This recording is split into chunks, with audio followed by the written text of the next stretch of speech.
আপনি যদি সরকারি অথবা বেসরকারি চাকরি করে থাকেন এবং অনলাইনে যদি জিরো রিটার্ন জমা করতে চান, তাহলে ভিডিওটি আপনার জন্য। সো আপনি অনলাইনে জিরো রিটার্ন জমা করার জন্য গুগল ক্রোম ব্রাউজার থেকে ই-রিটার্ন নামে একটি ওয়েবসাইটে যাবেন। সো আমি সরাসরি ই-রিটার্ন ওয়েবসাইটে চলে যাচ্ছি। সো এখানে আসার পরে দেখুন ই-রিটার্ন যেটি দেখতে পাচ্ছেন, এই ওয়েবসাইটে চলে যাবেন। এই ওয়েবসাইটে আসার পরে এরকম ইন্টারফেস পাবেন। এই যে মাঝখানে দেখুন ই-রিটার্ন লেখা, এখানে একটি ক্লিক করবেন।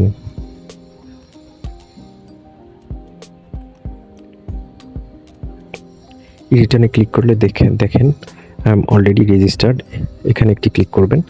সো এখান থেকে জিরো রিটার্ন দেওয়ার জন্য প্রথমে আপনাকে রেজিস্ট্রেশন করে নিতে হবে। সো আপনি ই-রিটার্ন ওয়েবসাইটে কীভাবে একটি রেজিস্ট্রেশন করে নিজের অ্যাকাউন্ট তৈরি করবেন সেটা আমার প্রিভিয়াস ভিডিওতে দেখানো আছে আই বাটনে, আপনারা কাইন্ডলি দেখে নেবেন। সো ওখানে ক্লিক করার পরে আপনি আপনার টিন নাম্বার এবং পাসওয়ার্ড দিয়ে লগ ইন করে নিলে এরকম একটি ইন্টারফেস পাবেন।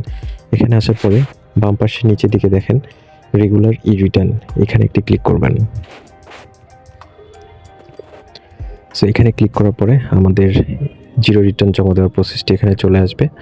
সো শুরুতেই ফার্স্ট পেজে আপনারা এরকম একটি পেজ দেখতে পারবেন। এখানে বাম দিকে দেখেন অ্যাসেসমেন্ট ইনফরমেশন।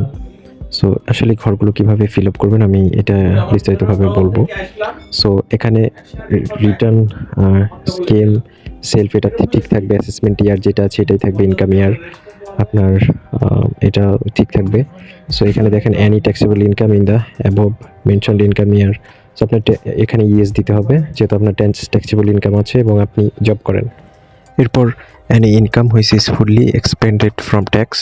সো আপনার ট্যাক্স ফ্রি যদি কোনো ইনকাম থাকে এটা নো দিতে হবে, এবং রেসিডেন্ট স্ট্যাটাস এটা হচ্ছে আপনি বাংলাদেশি, সো বাংলা রেসিডেন্ট দিয়ে দিবেন। এরপর যদি একটু ডান দিকে আসি দেখবেন হেড অফ ইনকাম, এখানে অনেক অপশান দেওয়া আছে, income from employment, income from rent, capital gains, income from financial assets. So আপনি যেই সোর্স থেকে ইনকাম করেন, আপনি যদি চাকরিজীবী হন ইনকাম ফ্রম এমপ্লয়মেন্ট, আপনার জন্য ফিনান্সিয়াল অ্যাসেট যেমন কোনো এফডিআর, ডিপিএস বা সঞ্চয়পত্র থাকে তো এইগুলো যেটাই হোক এখানে টিকমার্ক করে দিবেন। আপনি যদি কোনো কিছু রেন্টে থেকে ইনকাম করেন সো সেটা টিকমার্ক করবেন। এবং নিচে দেখেন income from the following source, সেগুলো বিজনেস রিলেটেড, বেসিক্যালি এগুলো কোনোটাতে দেওয়ার দরকার নাই।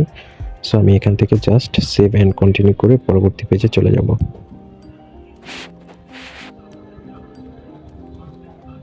ওকে, পরবর্তী পেজে আসার পরে দেখেন একটু যদি জুম করে দেখাই, বাম পাশে অ্যাডিশনাল ইনফরমেশন, এখানে একটি অপশন দেওয়া আছে location of main source of income. এখানে আপনি যদি ক্লিক করেন সো আপনি দেখেন Dhaka north city corporation, Dhaka south city corporation, other city corporation. So আপনি যেই সিটি কর্পোরেশনই হন সেটা দিবেন, আদার সিটি কর্পোরেশন বা সিটি কর্পোরেশনের বাইরে হলে এনি আদার কর্পোরেশন এটা দিয়ে দিবেন। নিচে দেখেন war wounded gazetted freedom fighter. So আপনি যদি ফ্রিডম ফাইটারের সনদ থাকে সেটা, অথবা এরপর person with disability claim benefit আছে, লিগ্যাল গাইডেন্স হবে পার্সন উইথ ডিসেবিলিটি, অর্থাৎ কেউ যদি প্রতিবন্ধী কোনো ভাতা নিয়ে থাকেন তাহলে এটা উল্লেখ করবেন। এবং নিচে দেখেন claim tax rebate for investment, অর্থাৎ আপনি যদি কর অব্যাহতি চান এটা আমরা ইয়েস দিয়ে দিব। Share holder of a company, so এটা নো দিয়ে দিব কারণ আমার কোনো শেয়ার হোল্ডার নেই। ওকে, সো এবার যদি একটু ডান দিকে যাই দেখেন IT10B রিকোয়ারমেন্টস, এখানে দেওয়া আছে গ্রস ওয়েলথ ওভার 50 লক্ষ, সেটা নো কারণ আমার টোটাল সম্পত্তি 50 লক্ষ টাকার নিচে। So own motor car no, own of course property no, have a property in any city corporation no. So এগুলোর একটাও আমার নেই। সো সব কিছু নো দিয়ে সেভ অ্যান্ড কন্টিনিউতে ক্লিক করব। দেখুন আমাদের অ্যাসেসমেন্টের কাজ শেষ, আমরা পরবর্তী পেজ ইনকামের পেজে চলে এসেছি। সো এই পেজটার কাজ হচ্ছে এখানে আপনি কিভাবে আর্ন করেন, কত টাকা আর্ন করেন মাসে, এটা ডিটেলস এখানে দিতে হবে।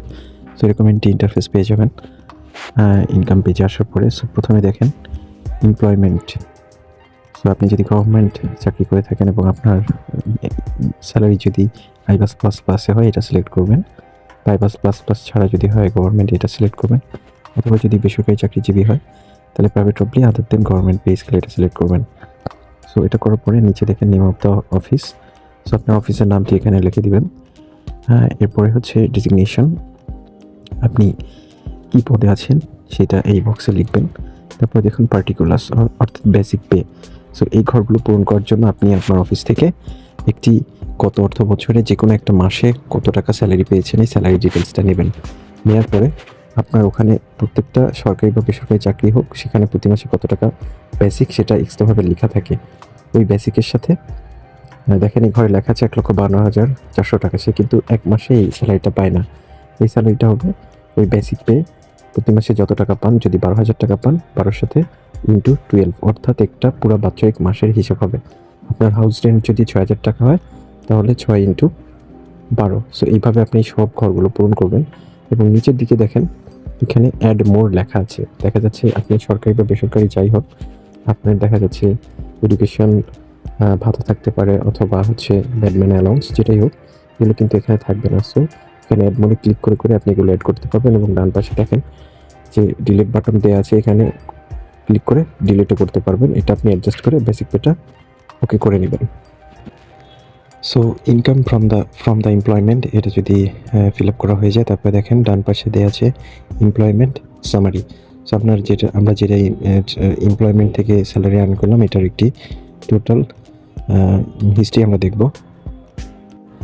এই পেজটাতে আসার পরে আপনি এরকম একটি ইন্টারফেস পাবেন। এখানে দেখেন আপনি আপনার বেসিক পে, ফেস্টিভ্যাল অ্যালাউন্স, অতিদিন পে, সকল যে ডিটেলসগুলো আগের পেজে ফিল আপ করেছেন ওইটা এখানে দেখাচ্ছে। এবং এটা টোটাল অ্যামাউন্ট দেখাচ্ছে 3,58,260 টাকা। অর্থাৎ এই ব্যক্তি বছরে এত টাকা ইনকাম করেছে অ্যাকাউন্ট স্যালারি থেকে। এবং ট্যাক্স এক্সপেন্ডেড অ্যামাউন্ট দেখাচ্ছে 1,30,460, যেটা অর্থ হচ্ছে কর অব্যাহতি, মানে এটার কোনো কর দিতে হবে না।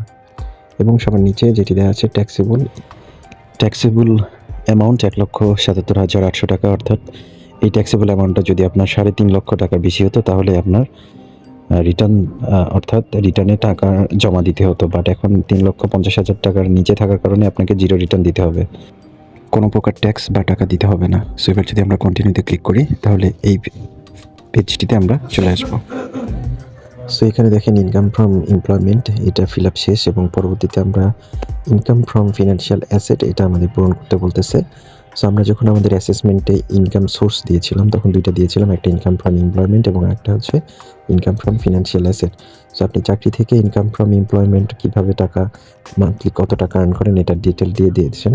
কিন্তু ইনকাম ফ্রম ফিনান্সিয়াল অ্যাসেট অর্থাৎ আপনার ফিনান্সিয়াল অ্যাসেট কী আছে এবং কী পরিমাণ আছে এবং সেখান থেকে কত টাকা ইনকাম করেন সেটার ডিটেলস এখানে দিতে হবে। সো আমার ফিনান্সিয়াল অ্যাসেট যেটা আছে সেটা হচ্ছে সঞ্চয়পত্র। সো আপনারা দেখেন financial asset type interest from সঞ্চয়পত্র। সো এটা আমি সিলেক্ট করে দিলাম। এবং আদার দেন পেনশনার্স, অর্থাৎ এটা সিলেক্ট করার পরে এখানে এটা ডিটেলস দিতে হবে। এখানে দেখেন রেজিস্ট্রেশন নং, ইস্যু ডেট, ভ্যালু, এটা আপনার সঞ্চয়পত্রে দেওয়া আছে। এবং এটা হচ্ছে গ্রস ইন্টারেস্ট আপনি কত পেয়েছেন গত অর্থ বছর, এবং টিডিএস কত, এগুলো আপনি সঞ্চয়পত্র যে ব্যাংক থেকে নিয়েছেন সেই ব্যাংক থেকে সঞ্চয়পত্রের একটি ডিটেলস নিলে আপনি এই তথ্যগুলো সেই পেজটাতে পেয়ে যাবেন। ওখান থেকে এই ঘরগুলোতে আপনি এই তথ্যগুলো ইনপুট করে দেবেন। এরপরে আমরা সেভ অ্যান্ড কন্টিনিউতে একটি ক্লিক করব। করার পরে এই পরবর্তী যেই ইন্টারফেস অর্থাৎ রিবেট, এই অপশনটাতে চলে আসব। সো এখানে আসার পরে দেখেন অনেকগুলো আপনাকে অপশন দেখাচ্ছে। আসলে এই অপশনটার কাজ হচ্ছে রিবেট অর্থাৎ কর অব্যাহতি। আপনার এখানে যদি আপনার সঞ্চয়পত্র অথবা এফডিআর বা যে কোনো ধরনের ডিপোজিট থেকে আপনি বেনিফিট নিয়ে থাকেন, তাহলে ওখান থেকে অলরেডি কিন্তু আপনার পূর্বেই ট্যাক্স কেটে নেওয়া হয়। অর্থাৎ এই অ্যাসেট বা এই সম্পদের জন্য আপনাকে যেন নতুন করে আবার ট্যাক্স না দিতে হয়। সো এই জন্য সেই সম্পদগুলোর তথ্য এই পেজটাতে দিতে হয়। সেখানে দেখেন লাইফ ইন্স্যুরেন্স, প্রিমিয়াম, ডিপোজিট, সঞ্চয়পত্র বা listed stock of or shares. So এই ধরনের অনেকগুলো অপশন আছে। সো আপনার যেইটা আছে সেটা আপনি এখানে দিয়ে দেবেন। দেখেন এখানে সঞ্চয়পত্র আমার আছে, এই জন্য আমি সঞ্চয়পত্র দিয়েছি। এবং এটার যতগুলো ডিটেলস এখানে দেয়া বক্সগুলোতে সবগুলো ডিটেলস এখানে ফিল আপ করে দিয়েছি। এবার সেভ অ্যান্ড কন্টিনিউতে যদি ক্লিক করি, তাহলে আমরা পরবর্তী পেজ এক্সপেন্ডিচার এখানে চলে আসব। সো এই পেজটার কাজ হচ্ছে মূলত আপনি বছরে কত টাকা খরচ করেন সেটা টোটাল হিসেবে এখানে দেয়া। সো এটা দুইভাবে দেওয়া যায়, একটা বিস্তারিতভাবে দেওয়া যায় এবং একটা সরাসরি আপনি দিতে পারবেন। সো উপরে দেখেন IT 10BB is not mandatory for you, still want to submit. অর্থাৎ আপনি যদি এখানে ইয়েস দেন, তাহলে আপনাকে এখানে অনেক বিস্তারিতভাবে খরচ লিখে দিতে হবে। যেমন এখানে দেখেন অ্যাকোমোডেশন এক্সপেন্স বা এডুকেশন এক্সপেন্স, এখানে সব মানে ভেঙে ভেঙে দেওয়া আছে। সো আপনি এই বক্সগুলো দেখলেই বুঝতে পারবেন আপনার টোটাল আপনি যদি বিস্তারিতভাবে আপনার বছরের খরচ দিতে চান তাহলে এখানে সব বক্সগুলো পূরণ করবেন, করে সেভ অ্যান্ড কন্টিনিউতে ক্লিক করবেন। আর যদি আপনি এখানে নো অপশনটি সিলেক্ট করেন, কারণ এটা ম্যান্ডেটরি না, আমার যেহেতু জিরো রিটার্ন, সো আমি নোতে ক্লিক করে সরাসরি একটা অ্যামাউন্ট লিখে দিচ্ছি যে অ্যামাউন্টটা আমি বছরে খরচ করে দিয়েছি। সো এটা আপনারা আপনাদের ইচ্ছে মতো করে নিতে পারেন। এরপর সেভ অ্যান্ড কন্টিনিউতে ক্লিক করে আমরা পরবর্তী পেজ অ্যাসেসমেন্ট অ্যান্ড লাইবিলিটিস এই পেজটাতে চলে যাব। এই পেজটি হচ্ছে সবচেয়ে ইম্পর্ট্যান্ট একটি পেজ। আপনি যদি প্রথমবার এই পেজটিতে রিটার্ন জমা দিয়ে থাকেন তাহলে অনেক সতর্কতার সাথে এই পেজটি ফিল আপ করতে হবে, কারণ এই পেজটির অর্থ হচ্ছে আপনার কী পরিমাণ সম্পদ বর্তমানে আপনার কাছে আছে এবং আপনি কী পরিমাণ অর্থ এই বছর ইনকাম করেছেন এবং ব্যয় করেছেন, এটার একটা যোগফল। সো এটার ব্যালেন্সিংটা যদি আপনি করতে না পারেন তাহলে কিন্তু আপনার এই রিটার্ন জমা দেওয়াটা সঠিক হবে না, এবং আপনি যদি উল্টাপাল্টা ভাবে এখানে সম্পদ দেখান এবং সেগুলোর এক্সপ্লেনেশন না দেখাইতে পারেন তাহলে আপনি এটা পরবর্তীতে বিভিন্ন সমস্যায় পড়তে পারেন। সো এটা আপনাকে অবশ্যই সতর্কতার সহিত পূরণ করতে হবে। আপনি যতগুলোই অ্যাসেট বা সম্পত্তি দেখান সেগুলোর সঠিক সোর্স আপনাকে দেখাতে হবে। আপনি যেহেতু প্রথমবার রিটার্ন জমা করছেন, সো আপনার কিছু অ্যাসেট পূর্ব থেকেই থাকতে পারে। সো এই অ্যাসেটগুলো আপনি এই ফার্স্ট রিটার্নের সাথে দিয়ে দিতে পারেন, এবং এই সম্পদগুলো আপনি সোর্সিং কীভাবে করেছেন, কোথা থেকে, কোন আর্নিং থেকে এই অর্থগুলো পেয়েছেন সেগুলো এখানে মেনশন করতে হবে। সো আমি আস্তে আস্তে আপনাদেরকে এই পেজটির ডিটেলসগুলো দেখিয়ে দিচ্ছি, আশা করি সহজে বুঝতে পারবেন। সবার উপরে বাম পাশে দেখেন অটোফিল নামে একটি অপশন আছে, এখানে যদি আপনি ক্লিক করেন তাহলে পূর্বের বছরে আপনি কী ধরনের অ্যাসেট অ্যান্ড লাইবিলিটিস দিয়ে আপনি আপনার আয়কর জমা দিয়েছিলেন সেই ডিটেলসটি এখানে অটোমেটিক চলে আসবে। অনলাইনে এইটা সাবমিট করার জন্য সবচেয়ে বড় একটি সুবিধা, প্রতি বছর বারবার নতুন করে এগুলো ডিটেলস দেওয়ার দরকার নেই। সো আমরা যেহেতু প্রথমবার দিচ্ছি, সো আমরা এটাকে ফার্স্ট টাইম জাস্ট অটোফিল না করে ভেঙে ভেঙে ডিটেলসে দিয়ে দিব। সো প্রথমে দেখেন অ্যাসেটের মধ্যে কী কী আছে, বিজনেস ক্যাপিটাল, নন এগ্রিকালচারাল প্রপার্টি, অর্থাৎ আপনার যদি কোনো বিজনেস থেকে টাকা আয় হয় বা বিজনেসে কোনো ইনভেস্টমেন্ট থাকে টোটাল সেটার ডিটেলস, অথবা আপনার যদি কোনো নন এগ্রিকালচারাল প্রপার্টি অর্থাৎ আপনার অকৃষিজ যদি কোনো সম্পদ কোথাও যদি জমি থাকে সেইটা, অথবা এগ্রিকালচারাল প্রপার্টি অর্থাৎ আপনার যদি কৃষি জমি থেকে থাকে সেটা, বা ফিনান্সিয়াল অ্যাসেটের মধ্যে হতে পারে সঞ্চয়পত্র বা শেয়ার বা বন্ড। সো এই ধরনের জিনিস যদি থাকে, সো আপনি যেটাই থাকুক সেই বক্সে একটি ক্লিক করলে দেখেন যে এখানে ফিনান্সিয়াল অ্যাসেট একটি আছে। সো ফিনান্সিয়াল অ্যাসেটটা হচ্ছে একটি সঞ্চয়পত্র। সো এটা এই বক্সে ক্লিক করার পরে দেখেন এটার একটি ডিটেলস টাইপ অফ সঞ্চয়পত্র। সো এটার registration number and issue date plus value. So এই তথ্যগুলো দিয়ে আপনি জাস্ট এখানে ওকে করবেন। সো বা আপনার ফিক্সড ডিপোজিট বা যেটাই থাকুক আপনার ফিনান্সিয়াল অ্যাসেট, সো অ্যাসেটসের মধ্যে এই জিনিসগুলো দিতে হবে। এবং নিচে একটি অপশন আছে দেখেন মোটো কার। সো আপনার যদি কোনো মোটো কার থাকে, যেমন আমার একটি মোটরসাইকেল আছে, সো আমি দেখেন এই যে মোটো কারে সিলেক্ট করার পরে আমার এই একটি ডিটেলস বক্সগুলো চলে এসেছে, রেজিস্ট্রেশন নং। সো আপনার গাড়ির রেজিস্ট্রেশন নাম্বার এখানে দিয়ে দিবেন। তারপরে কী ধরনের ভেহিকেলস আপনার আছে, যেমন মোটরসাইকেল, সো মোটরসাইকেল দিয়ে দিলেন। তারপরে এটা আপনি টাইপ অফ অ্যাকুইজিশন, এটা আপনি পারচেস দিয়ে দিবেন, বা যদি গিফট পান গিফট, এই বক্সে ক্লিক করলে অপশন পেয়ে যাবেন, যেমন একটা দিয়ে দিবেন। তারপর ইঞ্জিন ক্যাপাসিটি কত, এবং এটা ইউনিট সিসি দিয়ে দিলাম, এবং এটার যে অ্যামাউন্ট অর্থাৎ এটা আপনার রেজিস্ট্রেশন সহ কত টাকা খরচ হয়েছে সেই অ্যামাউন্টটা দিয়ে দিবেন। এবং নিচে যদি যান, নিচে দেখেন গোল্ড, ডায়মন্ড, এই ধরনের জিনিস যদি আপনার থেকে থাকে, সো এটা কি আছে আপনার গোল্ড কি ডায়মন্ড, এটা সিলেক্ট করলেন। তারপরে এটা কিনেছেন নাকি এটা গিফট, এটাও দিলেন। তারপরে পরিমাণ কত ফুড়ি সেটা দিলেন, এবং এটার যে একটা ভ্যালু সেটা দিয়ে দিবেন। সো এবার হচ্ছে furniture, equipments and electronics. So আপনার যদি ফার্নিচার, বিভিন্ন ইকুইপমেন্টস অথবা ইলেকট্রনিক যে কোনো আইটেম থাকে, সো এই আইটেমগুলো আপনি এখানে লিখবেন, এবং এটা পারচেস না গিফট সেটা লিখে এটার কোয়ান্টিটি প্লাস দাম লিখে দিবেন। সো এটা আপনি হতে পারে এই অর্থ বছরে, গত অর্থ বছরে যেই জিনিসগুলো কিনেছেন সবগুলোই আপনার সম্পত্তি, সো আপনি অ্যাসেটের মধ্যে এখানে দিয়ে দিতে পারেন। এবং নিচে দেখেন other assets of significant value. So অন্য ধরনের কোনো যদি অ্যাসেট থাকে যেটা আপনি পেয়েছেন কোনো না কোনোভাবে, সেটাও এখানে দিতে পারেন। এবং পরেরটা দেখেন cash and fund outside business. So এখানে ক্লিক করলে দেখেন একটা অপশান আসে ক্যাশ ইন হ্যান্ড, এখানে আমি ক্লিক করে রেখেছি। সো এটা ইম্পর্টেন্ট একটা জিনিস, ক্যাশ ইন হ্যান্ড কী এবং এখানে কত টাকা কীভাবে অ্যাড করতে হয় এটা আমি বলে দিচ্ছি। সো তারপরে দেখেন লাইবিলিটিস হচ্ছে আপনার কোনো ধরনের ঋণ আছে কিনা, কোথাও থেকে যদি লোন নিয়ে থাকেন তাহলে এই বক্সগুলোতে ওইটা ডিটেলস দিতে হয়। যেমন এখানে দেখেন browsing from bank or other, অথবা আনসিকিউর্ড লোন। সো এই ধরনের বিভিন্ন লোন থাকে, আদার লোন।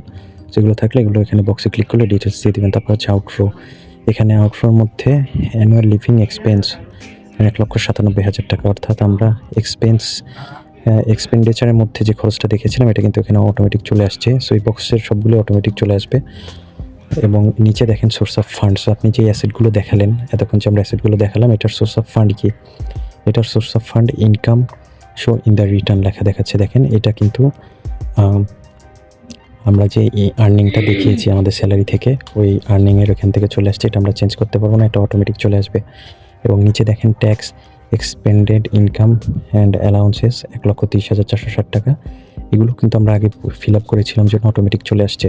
এবং নিচে একটি বক্স আছে আদার রেসিপিয়েন্টস। এটা দেখানোর কারণ হচ্ছে আমি এবার প্রথমবারের মতো আয়কর জমা দিচ্ছি, যার কারণে আমি অলরেডি মোটামুটি 10 থেকে 15 লক্ষ টাকার মতো আমার অ্যাসেট দেখিয়েছি। সো এই অ্যাসেটগুলো সব কিছুই কিন্তু আমি গত বছরের বেতন থেকে পাই নাই। সো এটা আমার পূর্ব থেকে ছিল। সো যেহেতু আমি আমার অ্যাসেটের মধ্যে এই সম্পদগুলো অ্যাড করেছি, তো এটার সোর্স অফ ফান্ড আমাকে দেখাইতে হবে, যেমন সঞ্চয়পত্র বা বাইক বা গোল্ড যেটাই হোক। সো এটা আমি প্রিভিয়াস সেভিংস থেকে পেয়েছি। সো এগুলোর আমি প্রত্যেকটার নাম এবং রেফারেন্স দিয়ে এটার অ্যামাউন্ট কত, ভ্যালু কত সেটা লিখে দিব। তো আপনার এখানে যদি আরও অনেক কিছু থাকে, সো অ্যাড বাটনে ক্লিক করে আপনি এখানে অ্যাড করতে পারেন। এবং এটা নিচে আছে হচ্ছে net wealth of previous income ইয়ার। সেটা প্রিভিয়াস ইনকাম ইয়ার, এটা যেহেতু প্রথমবার দিচ্ছি সেহেতু আমি এখানে 0 বসাবো। যদি প্রথমবারের জন্য এটা না হতো, এটা দ্বিতীয়বার বা তৃতীয়বার হলে আমরা যেই সামারি দেখতে পাচ্ছেন, এই সামারির মধ্যে net wealth at the last date of previous income year এখানে একটি অপশান আছে, এখানে অ্যামাউন্ট থাকতো। সো যেহেতু আমি প্রথমবারের মতো দিচ্ছি, সো এখানেও 0 আছে, তো আমি 0 দিচ্ছি। আপনি যদি কতবার দিয়ে থাকতেন তাহলে এটা 0 থাকতো না, একটা ভ্যালু থাকতো, সেই ভ্যালুটা ওই ঘরের মধ্যে বসিয়ে দিতাম। তারপরে দেখেন এই সামারির মধ্যে টোটাল আমরা এতক্ষণ যা কিছু অ্যাড করেছি, যেমন আমার গ্রস ওয়েলথ টোটাল, আপনার সম্পত্তি কত, এবং আপনার টোটাল লাইবিলিটিস কত, সকল প্রকার ইনফরমেশন এখানে সামারি করা আছে। এবং সবার লাস্টে দেখেন ডিফারেন্স 0 দেওয়া আছে। তো আপনার ডিফারেন্স যদি 0 হয় তাহলে বুঝবেন আপনার আয়কর রিটার্ন দাখিলটা সঠিক হয়েছে। আর যদি 0 না হয়, সো এটা 0 করার জন্য আপনাকে যেটা ফলো করতে হবে সেটা হচ্ছে, আপনার এখানে 0 না হয়ে যদি দেখা যাচ্ছে 20,000, 30,000 বা যাই হোক যে অ্যামাউন্টটাই উঠুক, ধরেন 90,000 টাকা যদি উঠে যায়, তাহলে এই টাকাটা আপনি যে ক্যাশ ইন হ্যান্ড, আমি যেখানকার কথা বললাম যেই ঘরটা ফাঁকা রেখেছিলাম, সেই ক্যাশ ইন হ্যান্ডের মধ্যে আপনি সেই অ্যামাউন্টটা লিখে দেবেন। তাহলে দেখবেন আপনার এই ডিফারেন্সটা 0 হয়ে গেছে। আর ডিফারেন্সটা 0 হওয়া মানে আপনার আয়কর যে আপনি তথ্যগুলো দিয়েছেন সেটি সঠিকভাবে আপনার পূরণ হয়েছে, আপনার এটা বুঝতে হবে। এরপরে আমরা এটা সেভ অ্যান্ড কন্টিনিউ করে পরবর্তী পেজে চলে যাব। সো পরবর্তী পেজ আমরা ট্যাক্স অ্যান্ড পেমেন্টে চলে আসলাম। সো এখানে এসে দেখেন কোনো কাজ নেই, আপনি এতক্ষণ যা কিছু ইনপুট করেছেন আপনার ডিফারেন্স 0 হওয়ার পরে পর্যন্ত বুঝবেন সব কিছু ঠিক ছিল। এবং এই ইনপুট যে ইনফরমেশনগুলো, যেই আপনার আর্নিং এবং যেই আপনি খরচ করেছেন, সেগুলো টোটাল হিসেবে এখানে অটো ক্যালকুলেশন হয়ে চলে আসবে। এবং যেহেতু আপনার ট্যাক্সেবল ইনকাম 3.5 লক্ষ টাকার নিচে, সো এখানে টোটাল পেমেন্ট দেখেন 0 দেখাবে, 0 দেখাচ্ছে। সো আপনার এখানে আর কোনো কাজ নেই, আপনি জাস্ট এখানে একদম স্ক্রল করতে করতে নিচের দিকে চলে আসবেন। আসার পরে সাবমিট রিটার্নে ক্লিক করবেন। ক্লিক করলে এটাতে আপনাকে জাস্ট রিটার্ন ভিউ করবে, অর্থাৎ এই টোটাল সামারিটা আরেকবার বাংলা অথবা ইংলিশে যে কোনো ভার্সনে আপনি দেখতে পারবেন। সো এটা আপনি আরেকবার লাস্টবারের মতো চেক করে নিয়ে জাস্ট রিটার্নটা সাবমিট করে দিলে আপনার এই বছরের বাৎসরিক যেই 0 রিটার্ন জমা দান একজন সরকারি অথবা বেসরকারি চাকরিজীবী হিসেবে এটা আপনি সঠিকভাবে বা সফলভাবে করতে পারবেন। সো এটাই ছিল আজকের ভিডিও। যদি এই ভিডিওটি সবাই প্রথম থেকে শেষ পর্যন্ত মনোযোগ দিয়ে দেখে থাকেন, আমি আশা করি যে আপনারা নিজে নিজে এটা জমা করতে পারবেন। এরপরেও যারা 0 রিটার্ন জমা করতে চান অনলাইনে, কারো কোনো যদি হেল্প লেগে থাকে, প্রয়োজন হয়, তাহলে আমার সাথে যোগাযোগ করতে পারেন। আমাকে কমেন্ট করলে আমি আমার সাথে আপনারাও যোগাযোগ করতে পারবেন। ধন্যবাদ, ভালো থাকবেন। ভিডিওটি ভালো লাগলে সবাই সাবস্ক্রাইব করবেন। Thank you.